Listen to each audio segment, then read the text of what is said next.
Hello বন্ধুরা, কেমন আছো? ভালো আছো তো? আমি ভালো আছি। আমি রিঙ্কু পাল। দেখো, সকালের খাবার নিয়ে চলে এসেছি। আজকের খাবার হচ্ছে দই বড়া।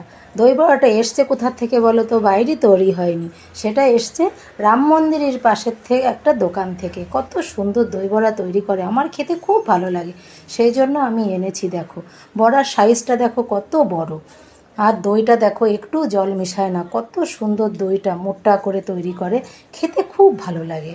দেখো, আমি কেটে দেখাচ্ছি। দই বড়াটা কত সফট, কত নরম মোলাম, খেতে বি সেই স্বাদ আছে। তোমরা যদি কেউ না খেয়ে থাকো, এসে একদিন খেয়ে দেখো, কত সুন্দর লাগছে, ভালোই লাগবে দেখবে। আমার লাগছে মানে তোমাদের বি ভালো লাগবে, খারাপ লাগবে না, দেখবে খেয়ে একবার একটু। আমার খাবার রেডি, দেখো কেটে খেয়ে দেখো কেমন লাগছে। Tata, bye bye.